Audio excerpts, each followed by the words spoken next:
Today, in the media conference with Lal Goel, which is brought to you by V4 News, Global TV, V4 Stream, Malnadu TV India, News Gaon Se, Samvad Sarokar News, Bharat New Post News, Organ Donation India Foundation, and Gyan. Our endeavor is to enlighten you with the current topic. And today's topic is not only current but relevant for almost all the families in India. The topic is Youth Conclave on Dowry. A dowry is a transfer of parental property, gifts, property, or money upon the marriage of a daughter, bride. Dowry contrasts with the related concepts of bride price and dower. While bride price or bride service is a payment by the groom or his family to the bride on her family, dowry is the wealth transferred from the bride or her family to the groom or his family. Similarly, dower is the property settled on the bride herself by the groom at the time of marriage and which remains under her ownership and control. Dowry is an ancient custom and its existence may well predate records of it. Dowries continue to be expected and demanded as a condition to accept a marriage proposal in some parts of the world, mainly in parts of Asia, Northern Africa, and the Balkans. In certain Asian countries, disputes related to dowry sometimes results in acts of violence against women, including killing and acid attacks. The custom of dowry is most common in cultures that are strongly patrilineal and that expect women to reside with or near their husband's family. Dowries have long histories in Europe, South Asia, Africa, and other parts of the world. In dowry is called Dahej in Hindi and Jahej in Arabic among the Islamic community, derived from Islamic Jahej-e-Fatimi. In far eastern parts of India, dowry is called on-pot. Dowry is a payment of cash or gifts from the bride's family to the bridegroom's family upon marriage. It may include cash, jewelry, electrical appliances, furniture, beddings, crockery, utensils, car, and other household items that help the newlyweds set up their home. In India, the dowry system puts great financial strain on the bride's family. Payment of dowry is now prohibited under the Dowry Prohibition Act 1961 in Indian civil law and subsequently by sections 304B and 498A of the Indian Penal Code IPC. Despite anti-dowry laws in India, it is still a common illegal practice.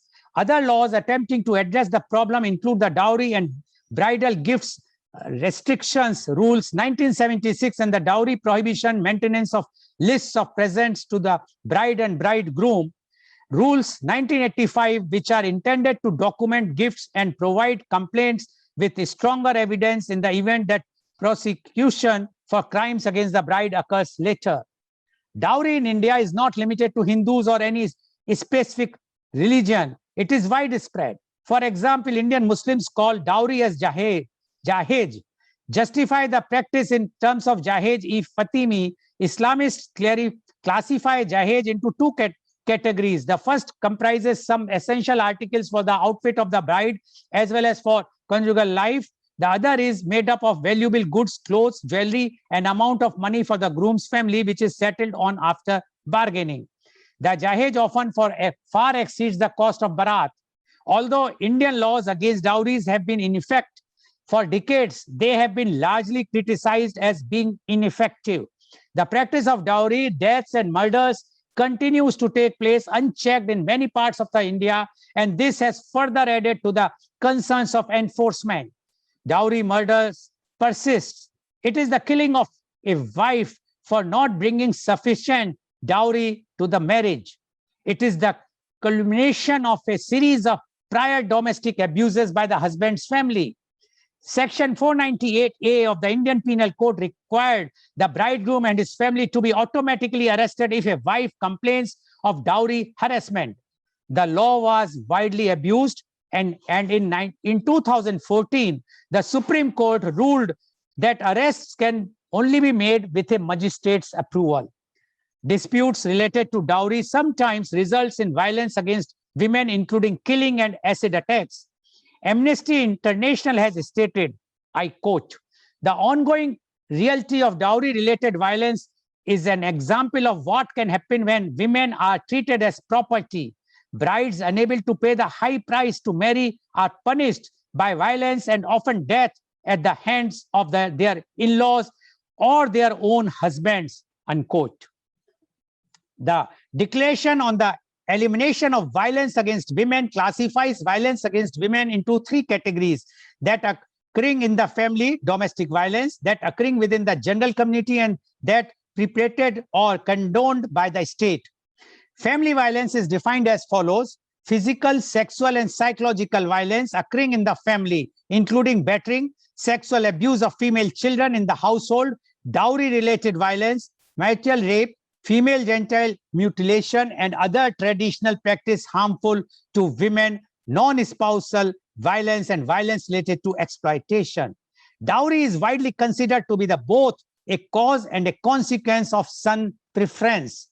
The practice of dowry inevitably leads to discrimination in different areas against daughters and makes them vulnerable to various forms of violence. This may lead to girls being unwanted, sex-selective abortion, or her parents may abandon or mistreat her after she is born. UNICEF notes dowry helps perpetuate child marriage. The World Health Organization, WHO, has expressed concern for dowry-related femicide, citing one study that dowry deaths occurs primarily in areas of the Indian subcontinent. Yet few prosecution and rare convictions for dowry-related violence against women. UNODC includes dowry deaths as a form of gender-based violence. Dowry deaths are deaths of a married woman. Dowry deaths are deaths of married women who are murdered or driven to suicide by continuous harassment and torture by their husbands and in-laws over a dispute about their dowry, making the women's homes the most dangerous place for them to be. India reports the highest total number of dowry deaths, with 8,391 such deaths reported in 2010. I'm sure this number might have increased far more because now we are in 2021, meaning there are 1.4 deaths per 1 lakh women. Female dowry deaths accounts for 40 to 50% of all female homicides recorded annually in India, representing a stable trend over the period 1999 to 2016. About 4.6% of the total crime against women in India were dowry death related, and another 1.9% were related to violation of Dowry Prohibition Act. The dowry death rate in India has been about 0.7 women per 1 lakh every year from 98 to 2009, and afterwards it has increased to 1.4 deaths per 1 lakh in the 99 to 2016. So it is increasing, it's not decreasing. Now, to discuss this very, very important, very serious, and very relevant topic, which is required very badly, especially in India, especially in those societies where the dowry-hungry parents rather they are selling their sons to take the money from the bride's family. To discuss this very, very important topic, we have 8 youths with us, and we have our chief guest with us. And I would like to introduce my chief guest. Our chief guest is, and I welcome her today on our program, she is Advocate Krishna Goswami. Advocate Krishna Goswami is the board member of District Legal Service Authority, District Court, Mathura. She was the president of Banasthali Student Union in 1974. She was awarded by Bar Association Mathura for working as counselor, DLSA, in 2006. She was awarded by Giant Group of Mathura Vasundhara for Women's Empowerment and Social Work in 2014. She was awarded by Municipal Board Vrindavan for her social works in 2015. She is working as a counselor appointed by Honorable High Court for last 21 years and handled and managed more than 10,000 cases. She counseled and even tried her best to settle the disputes so that families can live happily instead of separating. Welcome, Advocate Krishna Goswami, on our show. Advocate Krishna Goswami, you being the member in this counseling, as a counselor you are working, appointed by the High Court UP High Court to you, and you have done, as per your profile, more than 10,000 cases. I'm sure many of the cases are related to dowry, which you are dealing almost every day. Now, and you know, in North India, this dowry is like a devil. People are sucking the money. They are suckers. They are like blood suckers. They want money in any case just to show off that they have a son. We would like to know your views on dowry. Advocate Krishna Goswami, please. Good morning, everybody. Nice to be here. Marriage, I would like to discuss the Dowry Prohibition Act, which has been given to me. Marriage is a social religious custom. In marriages, we always expect a very beautiful and a girl from a wealthy place so that she brings money with cash and kind. The son of the in-laws house, they think that the son is the person from whom we can get a proper bride, and from that bride we expect too much. It is true that now society has changed. The legal thing is that the boys and girls, both of them are highly educated, but the demand for dowry is not lessening. The more educated the family is, if your son is a doctor, engineer, IS officer, then they feel that we will get more dowry from the place of where we get our daughter or son married. Now the thing is, the society has changed so much. This thing has not changed. People have become educated, but the demand for dowry has increased. It is not lessening. Very few families are left who do not demand for dowry. The newly married girl, as soon as she enters the house, the in-laws expect that she has brought a big dowry, a thing which they wanted from their son's education. The son has been brought up in such a way that the lakhs of rupees have been spent on his education. So that money has to be, they are supposed to get that money back from the in-laws side. That is why they search a house where they can get a good girl with sufficient dowry. Now the dowry is the newly married woman. Every time we are going through the newspaper, that every second day there is a case of dowry death, or burnt, or she commits suicide, or she is thrown away from the house, or she is harassed in such a way that she herself commits suicides. Now in the newspapers, when you go through it, too much of harassment is there. What the legal thing is, to check this legal harassment of dowry, social awareness is must.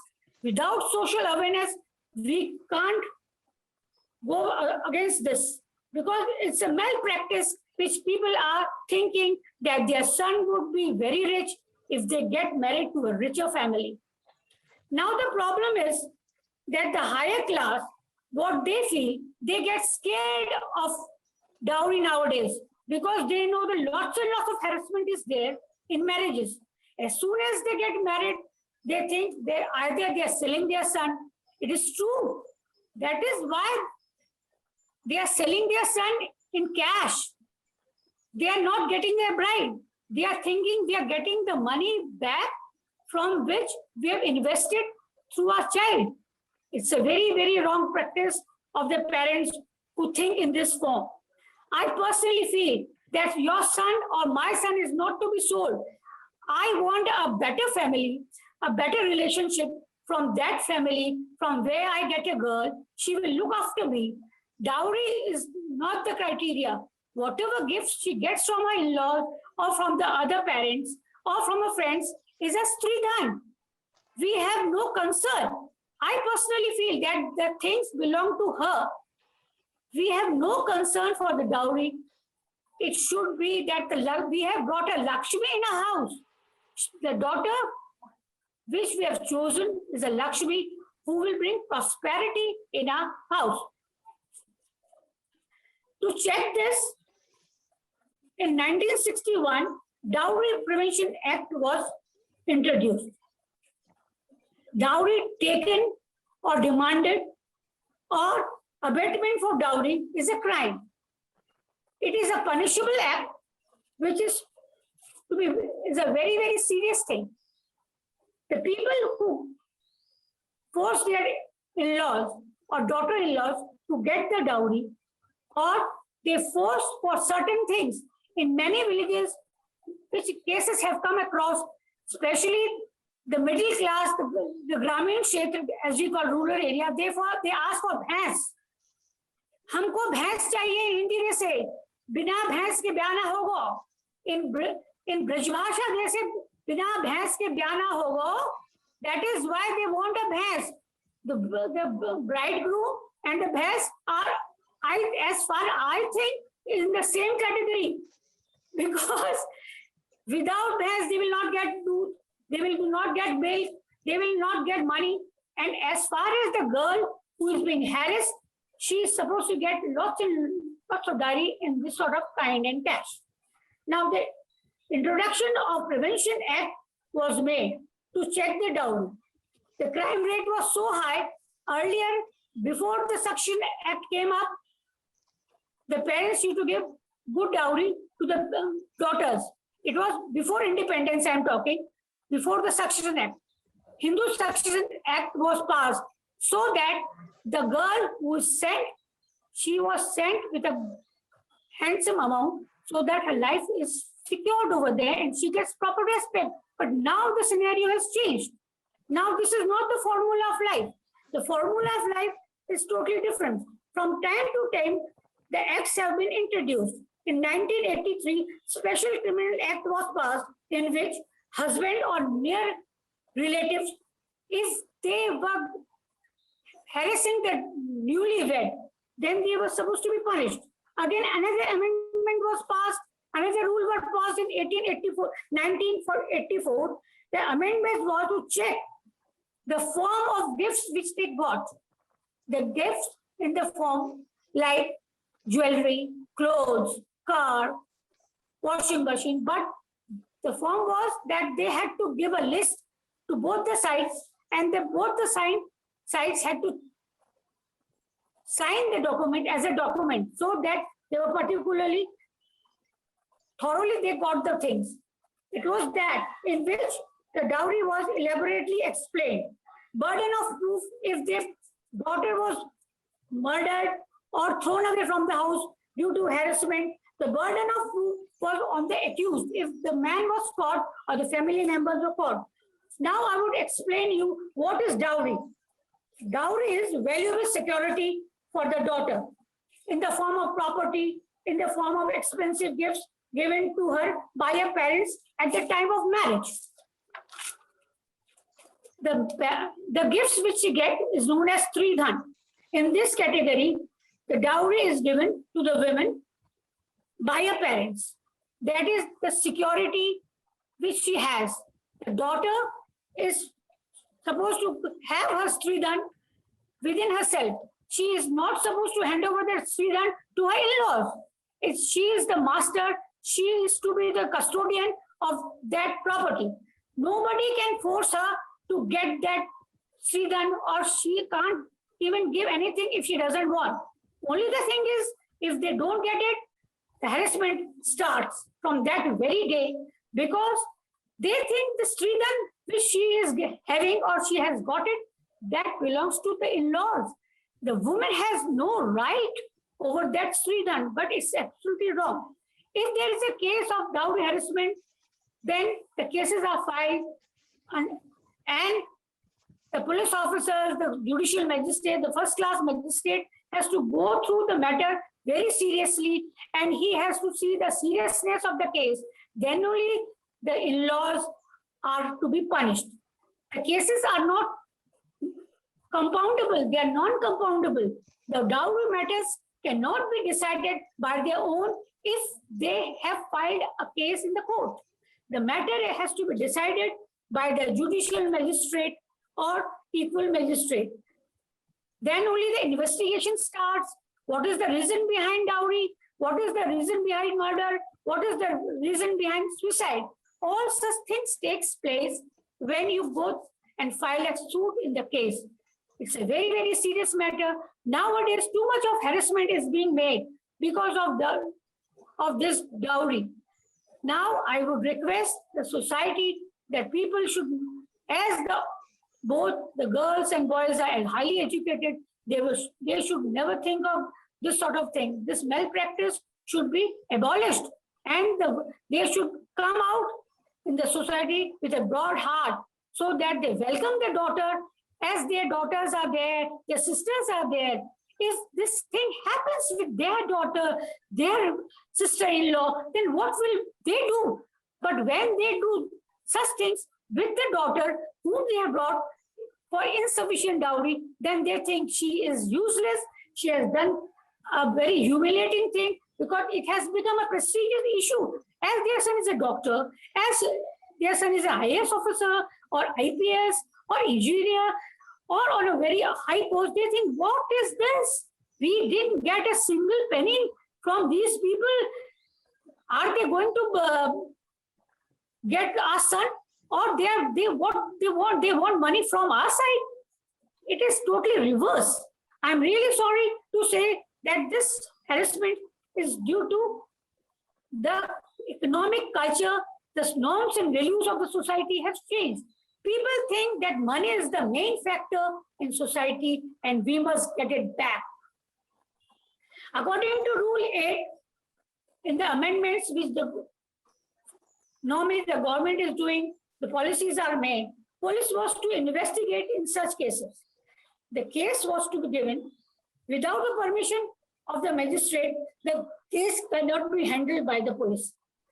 In taking dowry, the abetment or the abetted person who is to be punished, he is also to be punished, because the person who forces the girl's side to give dowry, the punishment is for either at least 5 years or 15 years, 15,000 rupees to be paid as a fine.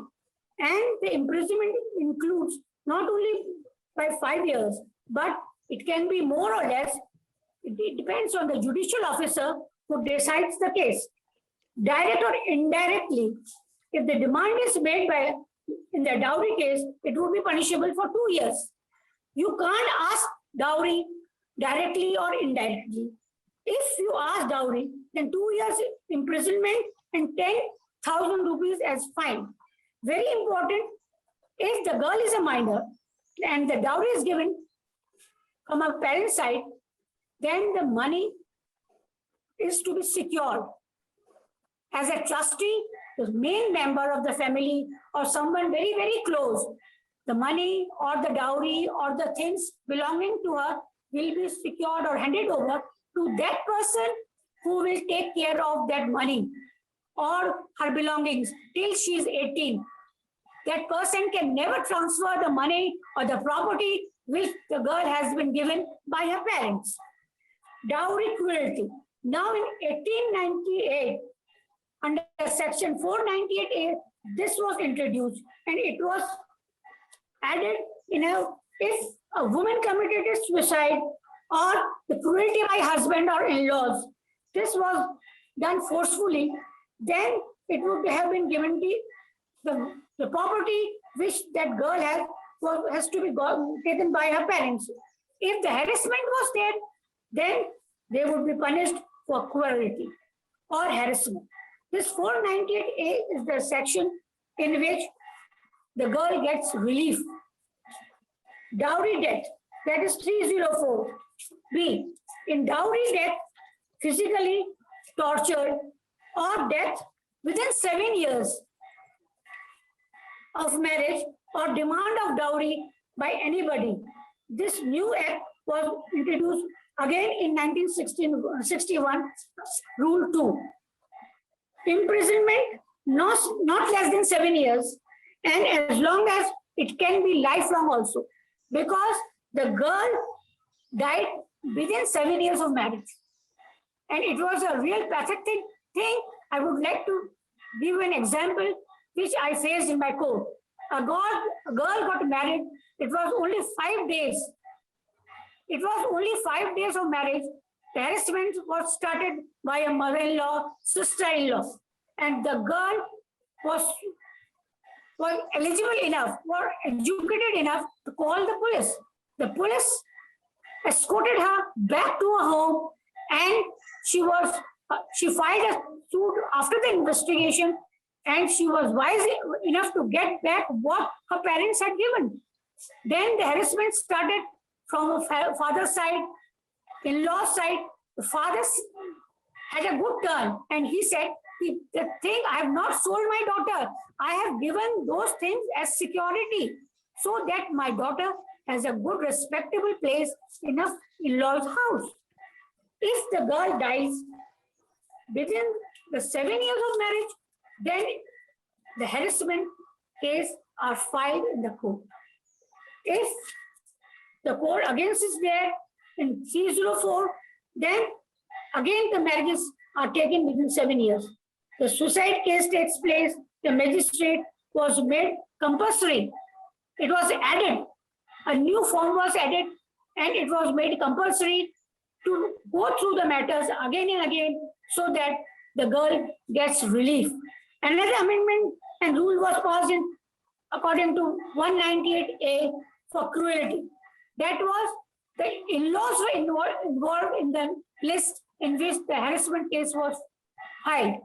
Mother-in-law, father-in-law, sister-in-law, the cousins of the relatives, they were named, they were filed in the case. In this case, the court was permitted to admit the names of those in-laws which were added in that case. The case was heard, and finally, the judicial magistrate was supposed to go and file these matters through the police investigation so that proper investigation could be done.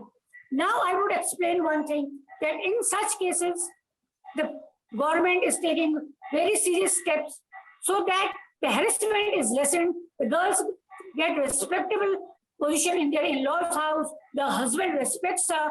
Dowry is not the main criteria. The life is the main criteria. The married life is the main criteria of life. That is why only the people are getting more educated. And if you are more educated, you grow more, the life is different.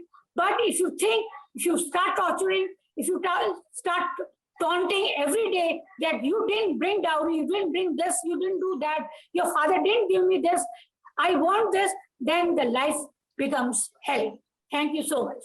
Thank you very much, Advocate Krishna Goswami, for giving the legal aspect as well as the social aspect of the dowry. I will just highlight one or 2 points which she has made. She says the girls are like goddess Lakshmi. When the goddess Lakshmi, when we bring any girl marries and comes to your house, to a bridegroom's house, earlier she was treated as a goddess Lakshmi, but afterwards she was not treated even as a normal girl. So this point is to be noted, that whenever somebody says that you are like goddess Lakshmi, you are goddess Saraswati, they are meaning something, because after the wedding, after the marriage, after taking the dowry, how much harassment they do. And secondly, one important point is whatsoever the gifts and whatsoever the things which are coming to the girl side as or at the time of wedding, it all are supposed to be the Stridhan, and that every gift whatsoever is coming during the wedding belongs to the girl only. No one is having right, whether it's a jewelry, whether it's any gift or the cash, it belongs to girls. So the girls, please be aware that whatsoever you are getting during the wedding, it doesn't belong to anybody, not even to the husband. It belongs to the lady. Legally, it's called Stridhan. And thirdly, she mentioned about the buffalo, which she was mentioning, bhais, that in villages, people says, bring, if you want to marry your daughter, send her with the buffalo, then only we'll marry. So they equate the girl, a daughter, with buffalo. So you can imagine the condition. And this is a fault of everyone. When we will be talking, when we will be taking your views, then I would like to add things. Thank you very much, Advocate Krishna Goswami, for giving your very, very legal as well as social awakening points. Now, I would like to invite my youth guest, and my first youth guest is Miss Alfonso Paul. Miss Paul, you have heard our chief guest, Miss Advocate Krishna Goswami. Now, we would like to know from you your views on dowry. Miss Paul, please. Respected Chief Guest, Advocate Krishna Goswami ma'am, Chief Editor Lal Goel sir, and my dear fellow panelists, a warm morning to one and all. I am Alfonsa Paul, pursuing my degree in St. Joseph's College, Bangalore. Glad to be part of this conference to speak on such a relevant topic of the day.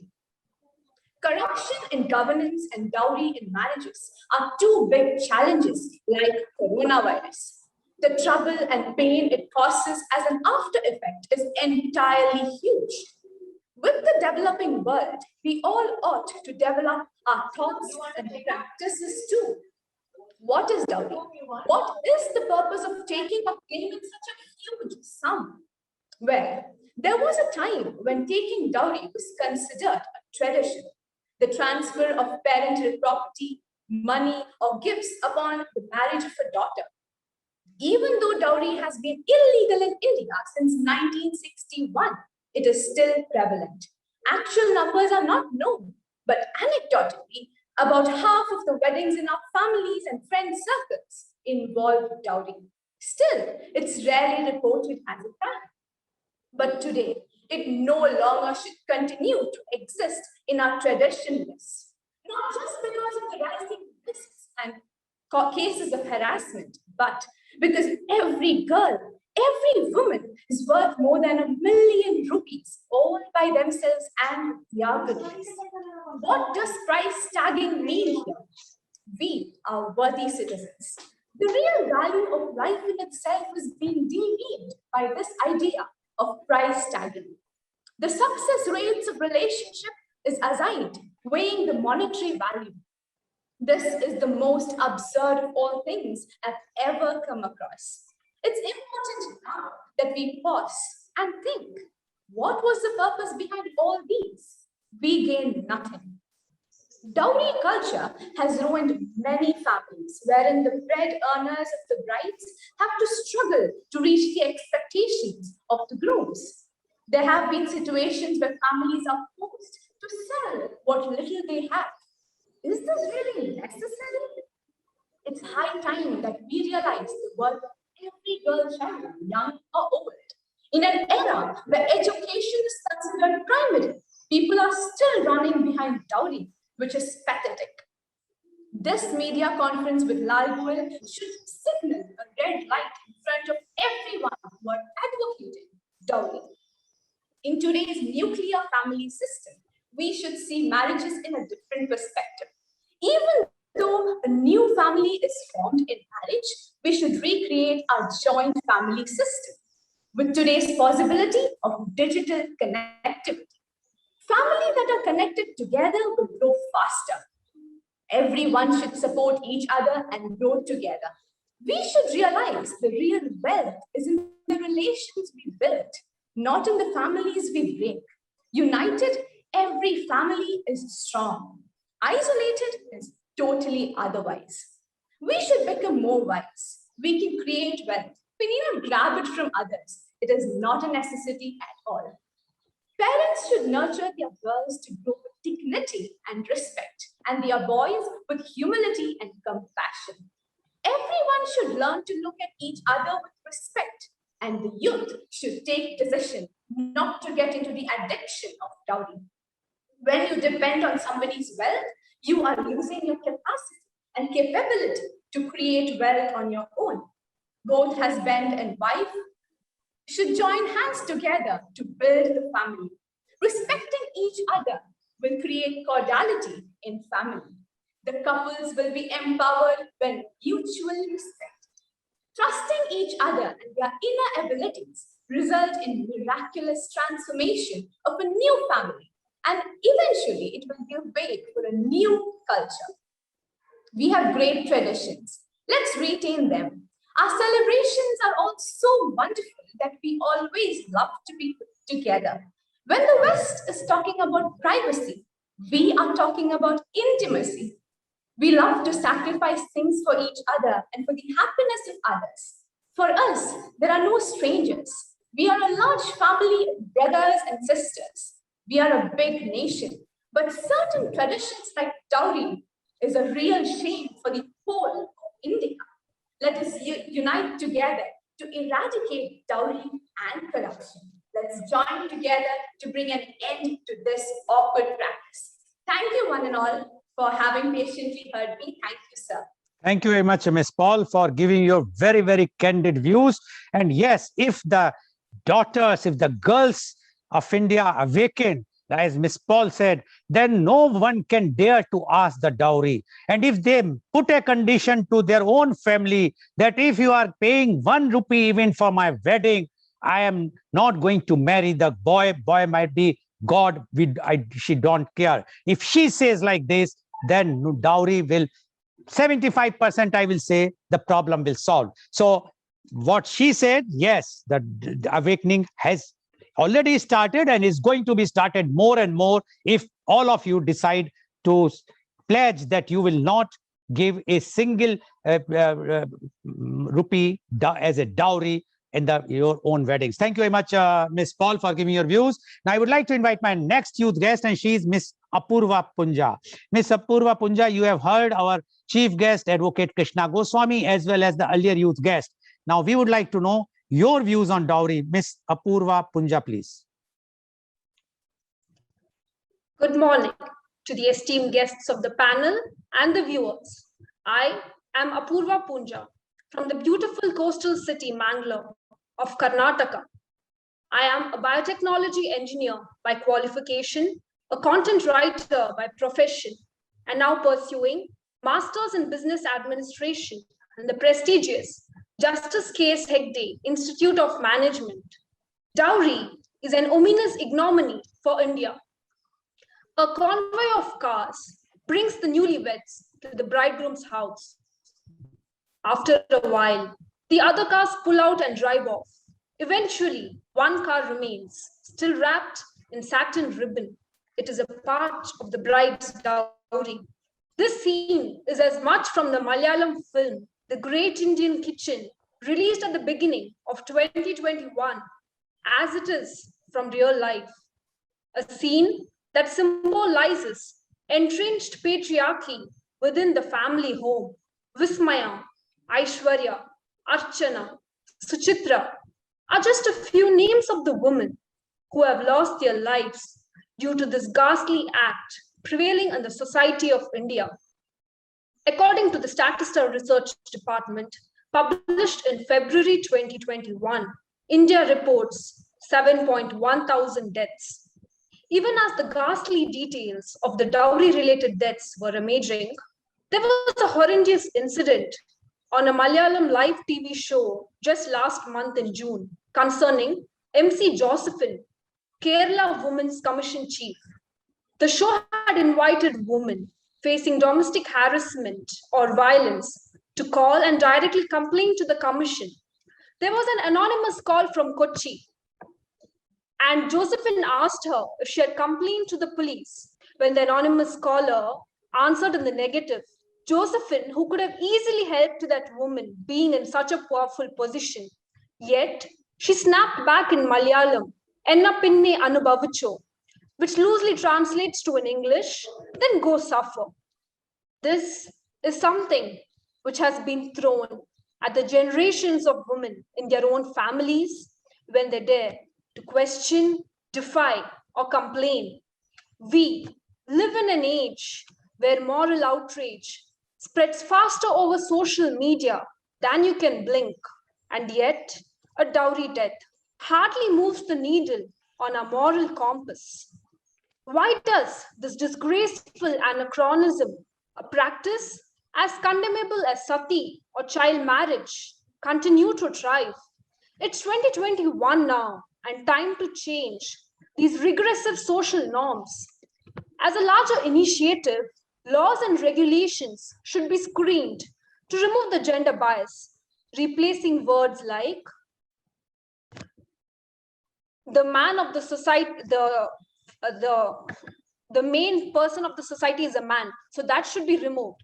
And why can't both a husband and a wife be given equal privilege in the family because both husband and wife, they manage the family together?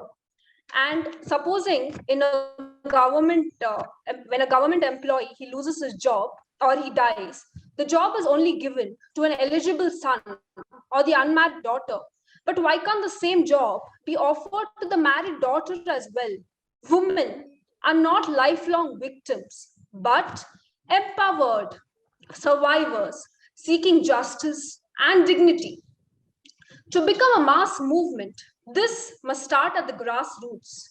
We need a wider social movement to acknowledge both the man and the woman, to acknowledge basic human worth that is needed to assign this pernicious social evil to flames.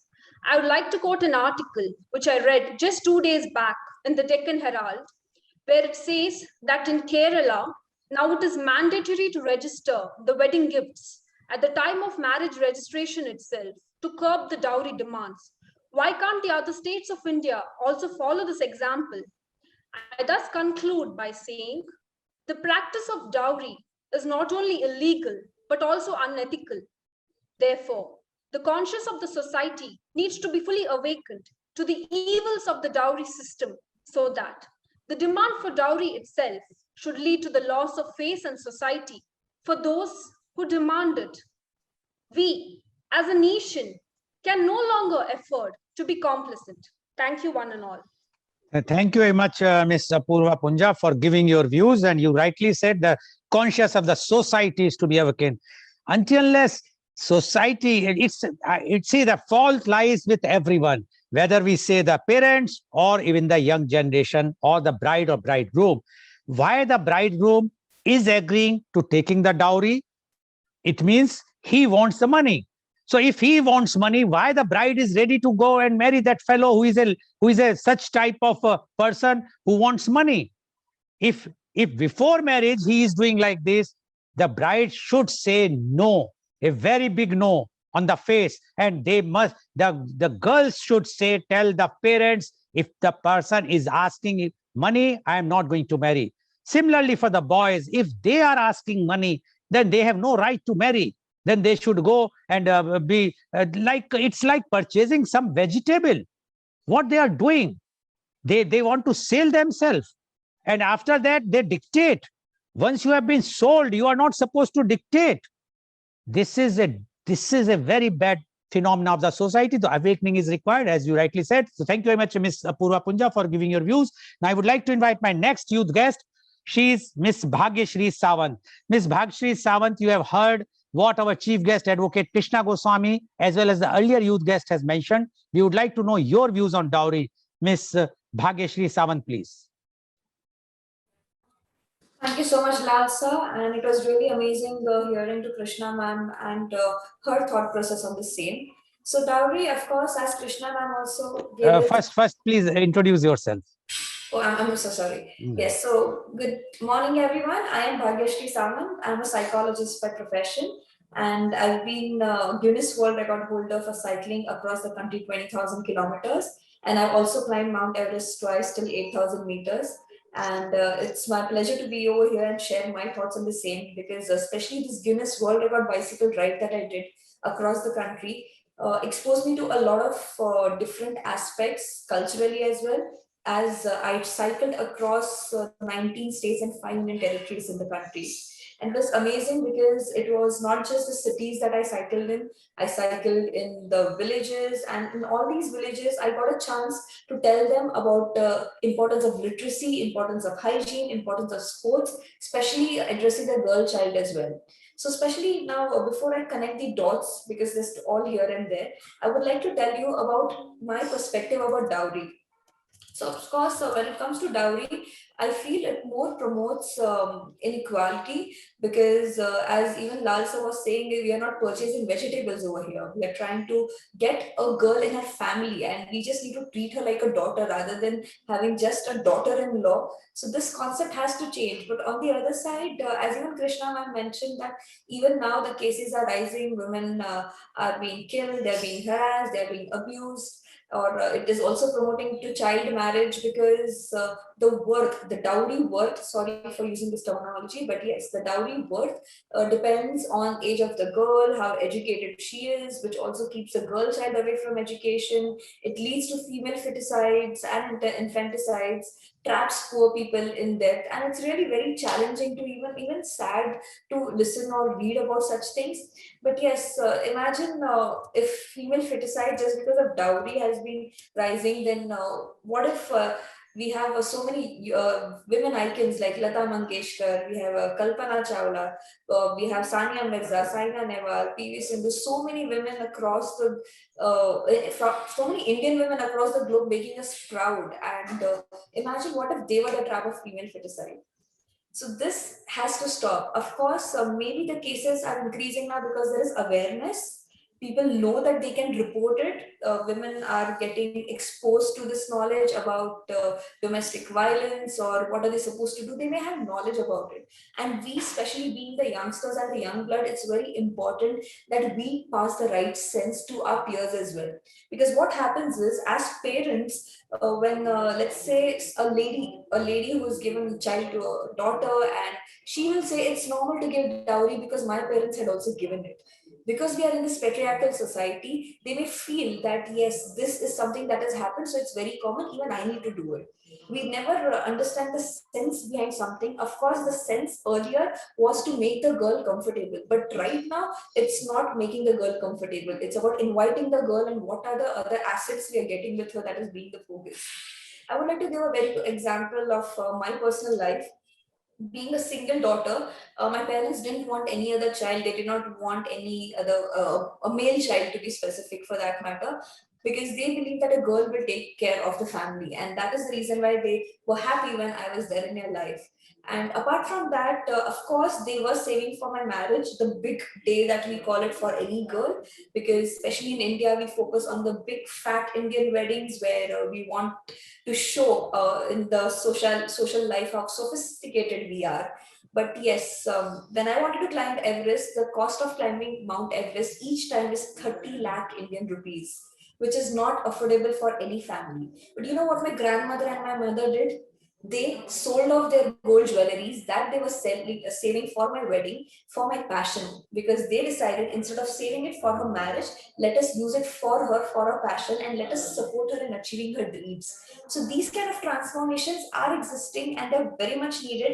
I'm sure we all also know about how many sacrifices, because I see more women over here today. I see more sacrifices done from the parents for the girl child when it comes to education, when it comes to their lifestyle. We are being treated as princes and we are being supported for all our passion. So that is another perspective that is definitely rising a lot. And I see so many women leaders coming in the world, not just in India but everywhere, because I feel that the world is transforming. But at the same time, it's much highly important for all of us to create that awareness with everyone that look, this used to happen for a reason, which has been a culture. Let's take an example of our Indian wrestler or our Olympian Yogeshwar Dutt itself. In fact, when he was getting married, since it was a culture to give dowry, and it is culturized now, of course, because we feel that if a girl is getting married, you have to give something. As a token of love, from the girl's side, he took 1 rupee. That's it, because all what he wanted to convey is that I don't want to promote dowry, but if you want to give me something, give me a rupee. And that is exactly what he took from the girl's side. And this was a biggest example, he said, especially coming from a region where in and around his surroundings, there are so many people just, dowry is like standardized over there. What did you get post-marriage? What is it that the girl is getting for you? He set an example. So we need more leaders to set such examples. And we being the future of our nation, I'm sure we all can do more justice and bring the best side of all of these perspectives and put a full stop over here. Of course, I'm not going to say that the full stop is going to be right away, but only now if we start doing it from our family, from our peers, I'm sure within the next decade, we would see a major transformation over here itself. So this is my thought process. Thank you so much, Sir Krishna ma'am. It was really pleasurable listening to your thoughts, and thank you so much, Lal sir and Paul sir, for this opportunity. Thank you very much, Ms. Bhagshri Sawant. First of all, I would like to congratulate you that you are a Guinness Book record holder and you have climbed the Mount Everest. And the example which you have given, yes, the parents should also think that the girl, after all, mother was also a daughter sometime. Even the mother-in-law was also a daughter at one time. Why they forget this thing? माँ भी कभी बेटी थी, सास भी कभी बेटी थी, या सास भी कभी बहू थी, वो कहते हैं. But main is when the mother is supporting, like they have supported you, your grandmother and mother. This shows that if all the mothers decide that for us, they are the princess of the house, the daughter is more important than anything, and they must listen to the daughters instead of listening to the society. What is this society? Why we are bothered for the society? And because parents want to show off their own, they want to satisfy their own ego, so they want to go for a big fat wedding in India, which is very unfortunate. Thank you very much, Ms. Bhagshri Sawant, for giving your very, very enlightening views. Now, I would like to invite my next youth guest, and she is Miss Nandita Arora. Miss Nandita Arora, you have heard what our chief guest, Miss Advocate Krishna Goswami, as well as earlier youth guest, has spoken. Now, you would like to know your views on dowry. Miss Nandita Arora, please. A very good morning to all the people present here. My name is Nandita Arora and I am currently pursuing BSc in Biotechnology from Jayanarayan Vyas University, Jodhpur. And recently, I am an intern at Indo-Gulf Management Association, Dubai.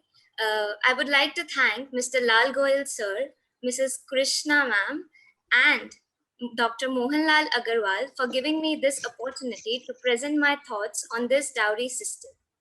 So, I sometimes wonder that why is it always that two amenities leave simultaneously when a girl is getting married, that is, the dowry and the girl?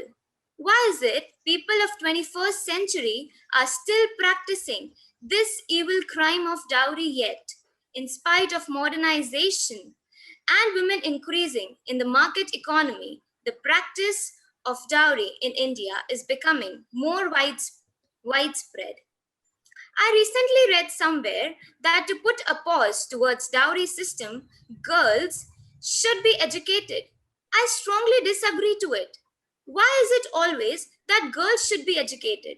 Educating boys as well as girls should be a major concern, so that boys cannot accompany their parents to demand the dowry, and on the other side, girls should stand adamant not to accept the boy's proposal for dowry.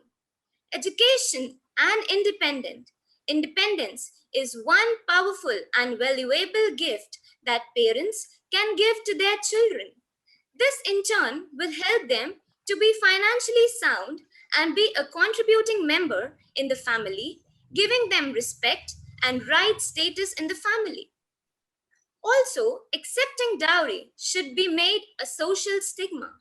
All the generation should be addressed. For this, social consciousness about the ill effects of the dowry system needs to be aroused. The union and the state government must take steps for stepping up anti-dowry literacy among the people through conferences like this, radio broadcast, televisions, and newspaper on a continuing basis. Youth are the only ray of hope of effectively combat the menace of dowry system. They must be given moral value-based education to broaden their minds and widen their outlook. Dowry. I believe as a youth, I think the dowry system has ruined a heck lot of lives. Started with the tradition of gift, it has been a well-known fact these days. People agree to pay huge amounts in return of good, well-settled son-in-law.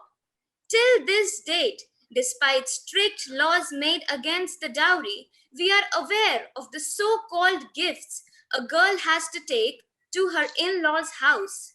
Partly, I also blame the parents who agree to give away humongous amounts. In not so good words, the boy's family puts a price tag on him while the girl's family becomes the buyer according to their pockets. Even after being fulfilled, their demands never seem to end. Not only girls, but also the boys' self esteem is brutally murdered. It is in our society to look upon the plight of women suffering from the domestic violence of domestic abuse due to dowry system. But little do we blame the parents from both the sides who agree to pay with their children. Youth is strictly against this baseless tradition. But the parents are the one who need to be taught. They should know that they are hurting their children in the name of show off. I'm glad to be a part of a youth that is now slightly bending towards court marriages and saving money for themselves. They are not only career oriented, but also mature enough to understand the value of money. Some couples are even feeding strays. Some are going to shelter homes and feeding the needy. I still stand strong with the fact that the youth should be adamant enough not to let their family indulge in such gross activities. They should be able to stand for them, not being just a mere piece or object to be prized according to their academic excellence. They should not be under any societal pressure. Not only the youth, but the aged citizens should move ahead of the times and stop this tradition. Each family counts. To stop this brain drain and dowry, schools should educate children about the deeming nature of dowry, the financial humiliation people have to face because of it. Instill a mindset in the student from the very beginning age that the best brains of the country, the youth, can serve their country by putting their skills to use for the betterment of country itself. Hence, education and independence is one powerful and valuable gift that you can give to your daughter. This will in turn help her to be financially sound and be a contributing member of the family, giving her respect and right status in the family. So, providing the daughter with a solid education and encouraging her to pursue a career of her choice is the best dowry any parent can give to her daughter. The youth has a role in convincing their parents. It is not a one-way street. It is always a two-way. You, me, all of us together can and will definitely root this dirty game of money out. Thank you everyone for being a patient listener. Thank you very much, Ms. Ninta Arora. You rightly said the youth has to do. When youth are having so much strength, if the girls decide, why not make a WhatsApp group, name and shame those who are asking money? You can do it. You have a power. Don't be afraid. If any boy wants money, if any family wants money, put the name and shame that this boy is asking so much money. Let it go in your groups. Definitely, the time will change when the people will be afraid to ask the money, and the time will come. Definitely, now you are all empowered. You are all educated. Why? What for? There is nothing lacking behind in you. Only thing is you require just a strong willpower and to take a firm decision to say no to this. Thank you very much, Miss Nandita Arora, for giving your views. Now I would like to invite my next youth guest, and he is Mr. Nishan N. Mr. Nishan N, you have heard our chief guest, Advocate Krishna Goswami, an earlier youth guest. And now we would like to know your views on dowry. Rotract, Nishan N, please. I am currently pursuing LLB from SDM Law College, and also I am BCom graduate. So to talk about dowry, dowry is an ancient system under which the parents of the bride pay the bridegroom or his parents money, goods or estate, honoring the bridegroom's willingness to accept the bride in the marriage. It is provided in Dharma Shastra that the meritorious act of Kanyadana is not complete until the bridegroom is given as a dakshina. Several unsatisfactory explanations have been advanced to explain this practice. He said that in the olden days, dowry served as a form of protection for the wife against the possibility of her ill treatment by the husband and his family. Even today, it is sometimes contended that dowry facilitates the groom and his family in taking up the onerous responsibility of supporting the bride for the rest of her life. Others even argue that dowry is meant to help newlyweds to set up their own home.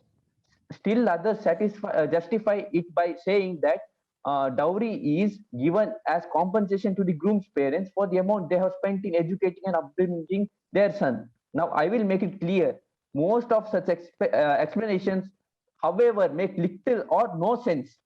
So, it is interesting to see that even before Parliament enacted central legislation, some governments had taken the initiative and passed dowry laws applicable within such states.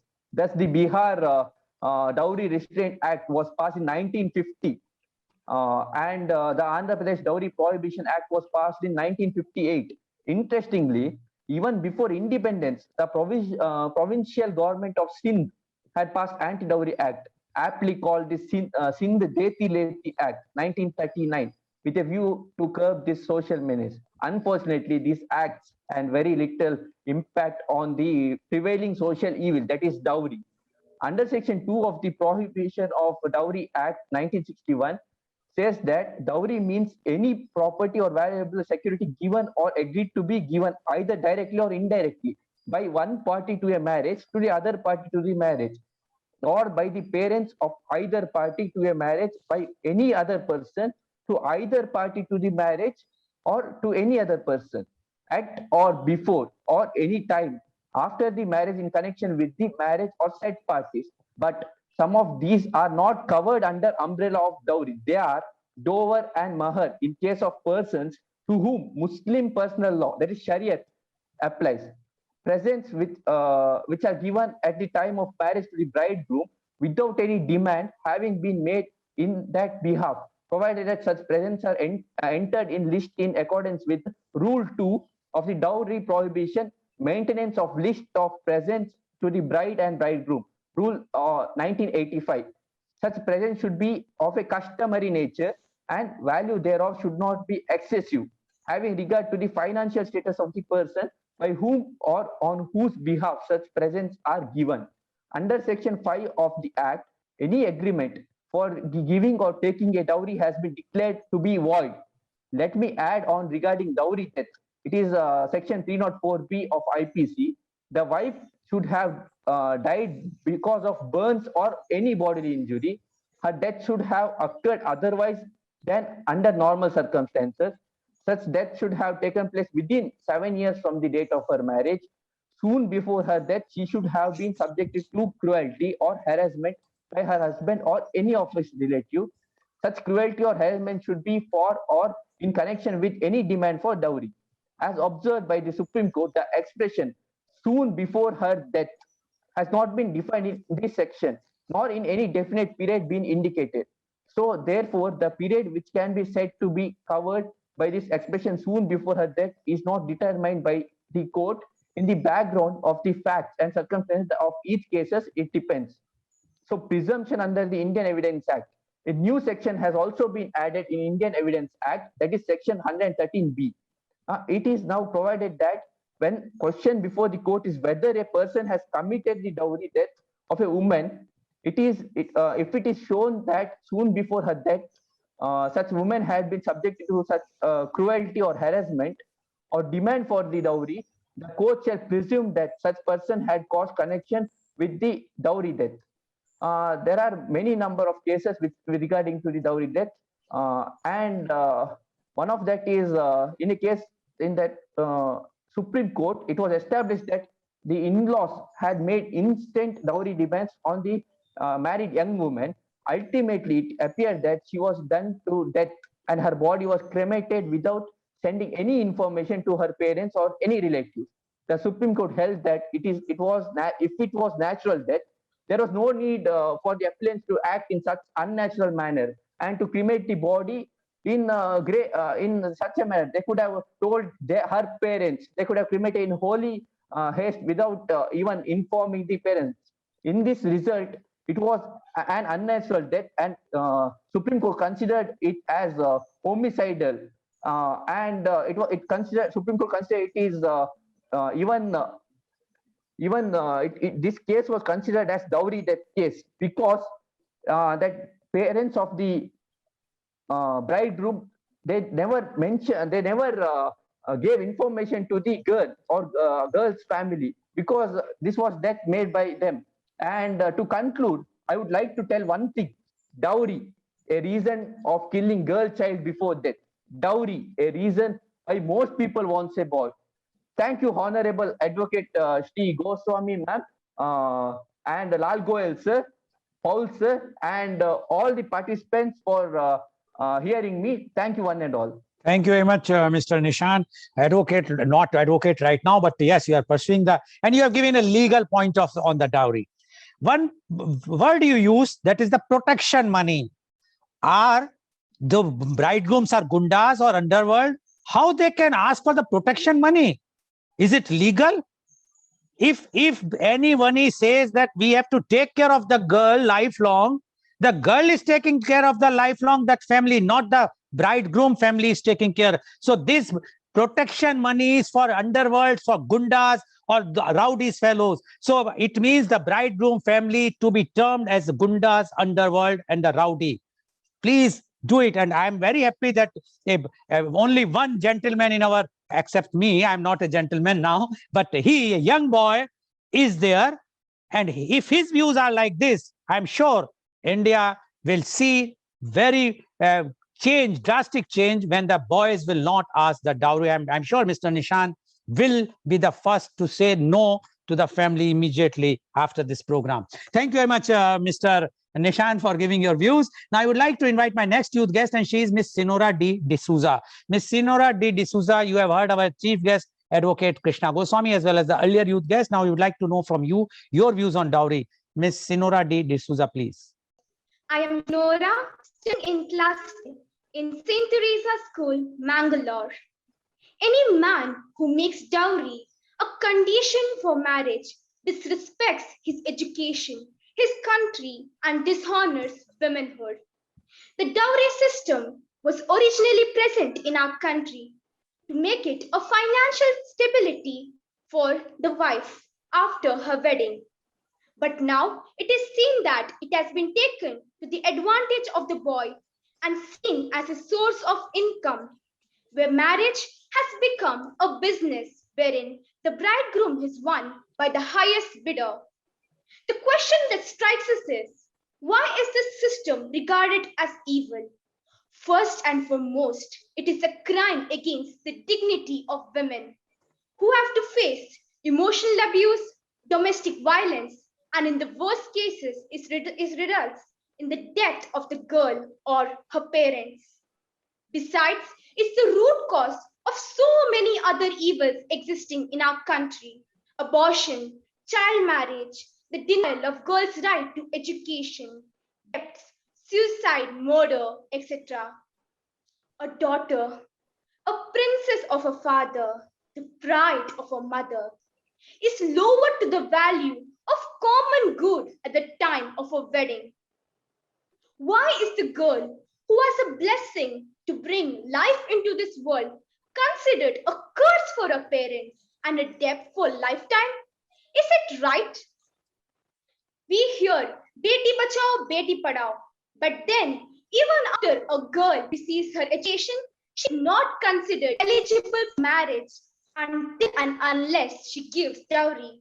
If I were to give examples from the recent times, so many highly educated girls, engineers, doctors, they were murdered. Why? Because of the dowry by their so-called educated husbands. Can they call themselves educated in the first place? Where is our future of our country heading towards? We really have lots of questions to answer.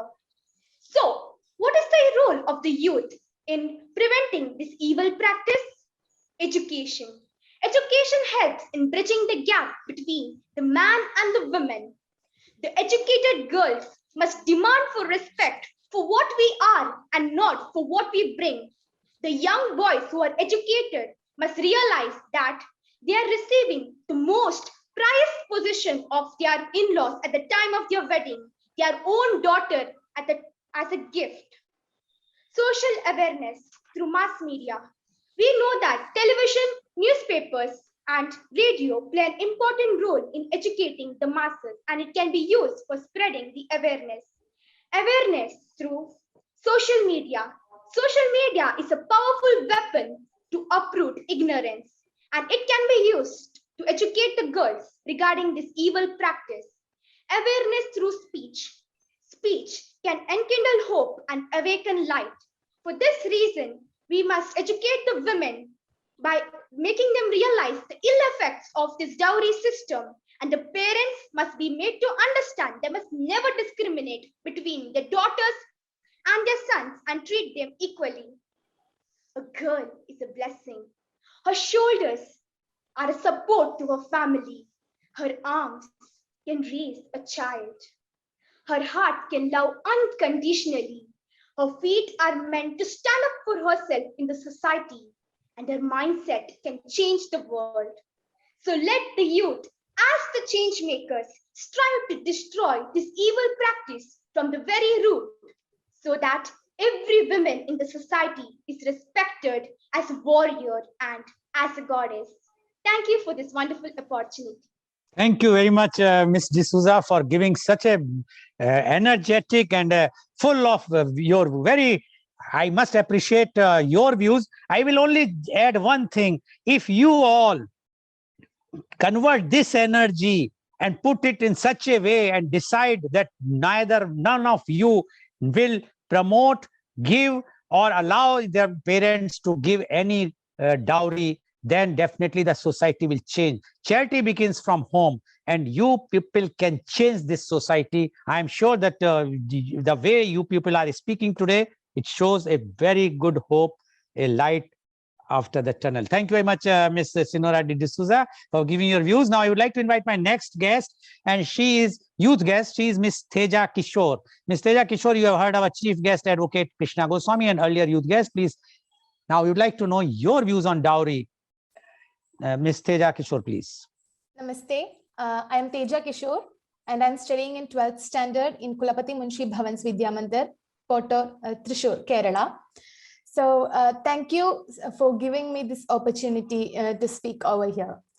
So let me say that Kerala has witnessed several dowry deaths, from the death of Anlia, a nurse by profession, up to the death of Vismaya, a BAMS student.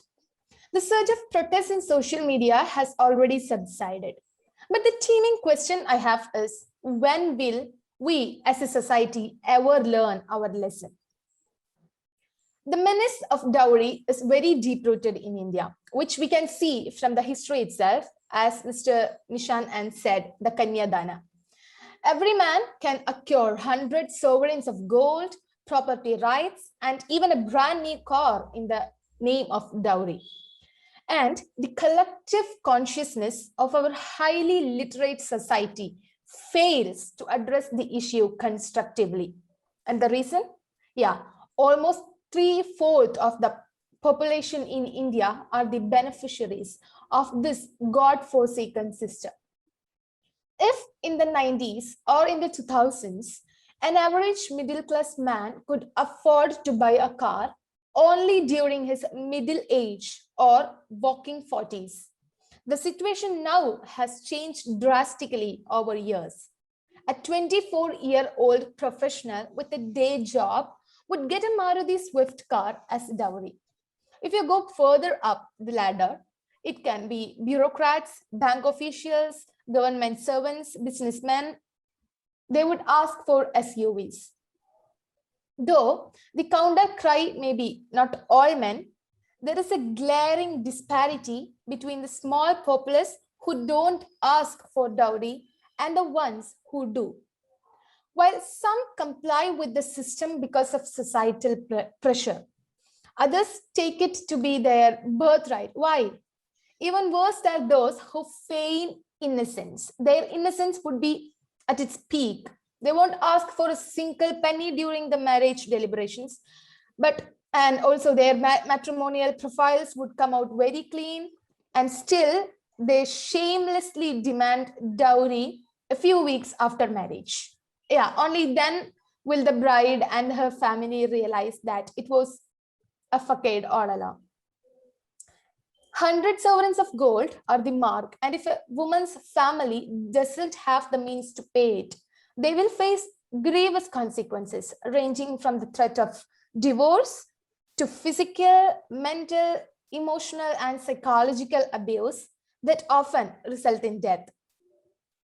On the other side of the spectrum, you have men and women enjoying the fruits of dowry. Yeah, don't get me wrong, but this is a harsh reality.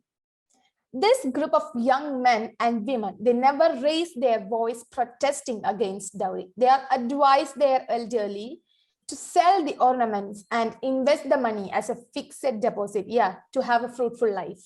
They go on honeymoons in their newly gifted SUVs, wait for their investment to grow, to buy a prime property or a villa in the city. Yeah, their life is set. And they are forever indebted to the dowry, for it enables them to lead a luxurious lifestyle.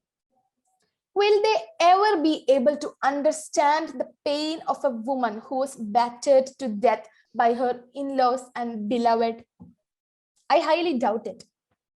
Each time you congratulate a colleague on that brand new car he brought by torturing his wife's family, you aid and abet dowry debts. And each time you buy gold ornament for your daughter and make investments for your son's education in the hope of securing their lives, you're supporting this system. It should be stopped. If you are educated, why ask for dowry if you can eke out a living on your own? And I would like to conclude by saying that, by asking a question to the society: do you prefer a dead woman over a divorcee? Very well done, society, very well done.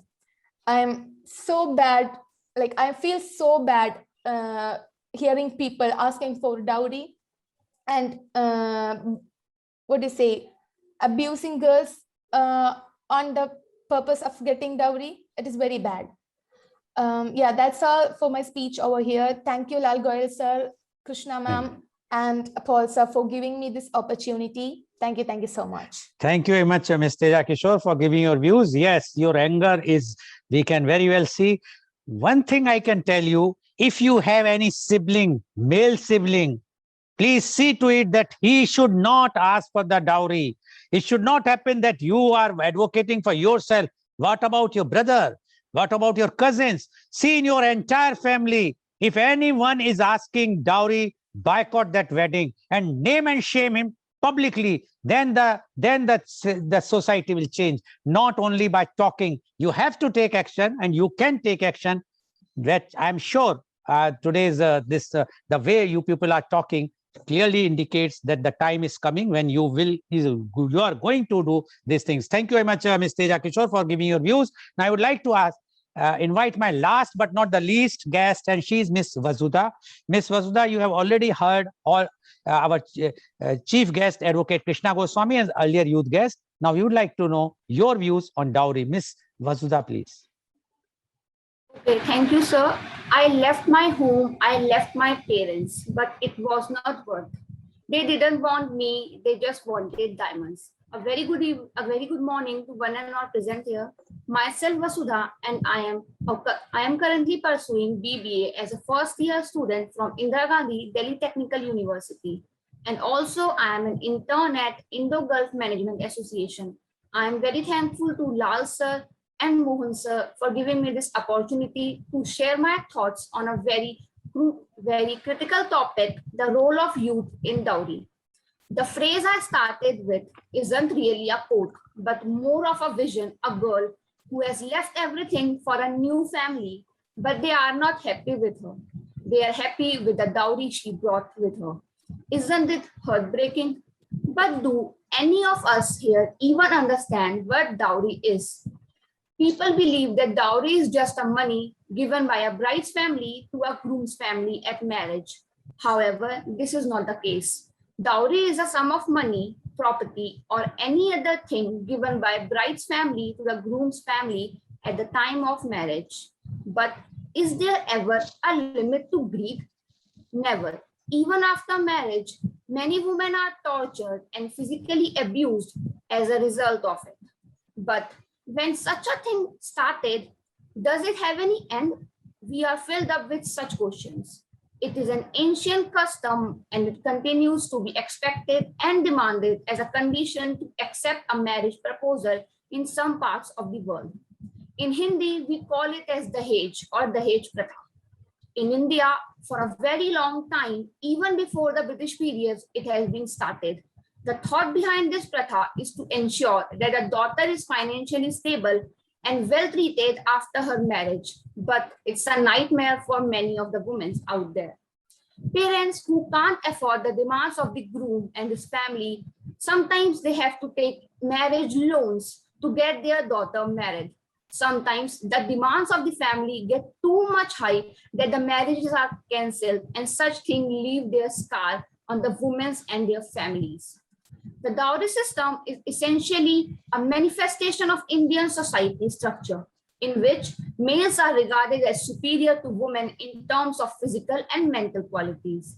With such a culture system in place, women are frequently linked to them being considered as a financial burden on their father and on their husband after marriage. The dowry system, which feeds the perception that a girl child is a potential burden on the family income, worsen this attitude. I live in a society where giving and taking dowry is a pride. In our country, dowry is frequently used to demonstrate social status. The amount of money spent on a daughter's wedding or the amount of gold given to them is frequently used to determine one's social worth. The viewpoint strongly supports the practice of dowry demands. The boy family rises in social status as a result of the dowry their new bride brings, in which is a measure of his health. Dowry was very popular in India in ancient times. It's not the case now though, but it is not finished even. It is even practiced in many parts of the country now also. Do you know how it changed over a period of time? What makes it a change? Everything over time has played its role and changed it. But we, the youth, were the most to make it possible. It takes two hands to clap. You won't give, they don't take. Nowadays, the groom's family is not even considered about dowry. They just care about the girl. Also, from bride's family, they just deny it directly if they were asked for it. But such families are still small in numbers. Moreover, females have become so independent and blunt. They don't want to marry a person who even thinks like this. But where we played the role, we played and have to play an important role until such practices get abolished. We need to educate everyone that a life of a girl matters. Those materialistic things, money or property, are worthless over a female. We not only even need to educate people, but also stop such practices if we see them being practiced and just report them as the law is there. Several laws has been passed to prevent the practice of dowry and discrimination it causes against women. And most of the laws, Krishna ma'am has already told us. Like there is a Dowry Prohibition Act passed on May 20, 1961 to eliminate this heinous practice from the society. Not only does the statute make it illegal to accept dowry, but it also makes it illegal to provide it. Also, as Krishna ma'am told, like there is a 5 years of imprisonment and also the 15,000 rupees of fine. So at last, I would say the government and the people have always shown support for a cause, and we do need to. Let's just abolish it until a girl says, I left my family, I left my parents. Yes, it was worth it. They wanted me, not the diamonds. Thank you, all of you. Thank you very much, Vasudha. Yes, you rightly said the girl left the family, not the love and affection, and they left the family not for just to give the diamonds and the money to the bridegroom. Thank you very much giving your views. And now our chief guest will give 2 minutes concluding your concluding remarks. Thank you very much for inviting me. The youth which you have selected was excellent team, and I hope in near future we are going to hear such youth again. I would like to define one thing in UP. The UP government has given some special relief to such victims, and they can get that relief, that fund from the provision officer. I would like to quote one case. In this period of crisis, in this corona, new marriages took place. They said, "Ek rupees ki shadi." But recently, in my colony, one thing took place. The marriage was decided 6 months ago, and before 7 days ago, they sent a list. These things are to be brought. But when they started opposing, they said, "Ek rupees ki shadi thi." But this is all false. They all want money, and with bag and barrels, the girl should come. Ek rupees ki shadi means what? They are befooling the society. Thank you very much for inviting me, Mr. Lal. Hope to see you again. Thank you very much. Thank you very much, Advocate Goswami. And today we have seen one thing very clearly: the anger, the anguish, the views which has been expressed by the youth, and they all are for one thing, that this dowry should be finished, and it has to be finished. Why the girls are treated subordinate to a male? After all, girls are not subordinate. They are as if they are not better, but they are not less. We pray the goddess for 9 days in Navdurgas. For what? And afterwards, we kill them, harass them. Is this our society? I think the civil society has to rethink. They should think. They must think. If they will not think, the youth will make them think. Thank you very much. Today's program, which has been live telecasted by V4 News, Global TV, V4 Stream, Malnadu TV India, News Gaon se, Samvad Sarokar News, Bharat Post News, as well as was shown live on Facebook and YouTube. And our endeavor is to bring to you every day a new topic. And as you know that for last 2 months, we are doing a program in the evening from 4:30 to 5, where we call a chief guest who has done something in his life. We would like to know what is his or her life journey. And today in the program called Kal Aaj Aur Kal Lal Goel ke Sang at 4:30 p.m., my chief guest is Rotarian Deepak Goel, renowned educationist, philanthropist and visionary from Mathura. He will be telling his own life story. It's like an audio biography from his own mouth. So please tune in today for Kal Aaj Aur Kal Lal Goel ke Sang at 4:30 p.m. Thank you very much, all my youth guests. Really, really, it's very heartening, and that's why I got my program extended for 5 minutes. And thank you very much, Advocate Krishna Goswami, for giving a very, very energetic views. And I'm sure all the viewers who are watching our shows also got the message very clearly. Please stop the menace of dowry. Otherwise, the youth is now charged to see that the dowry will end. Thank you very much. And thank you all the viewers for watching. Thank you. Thank you.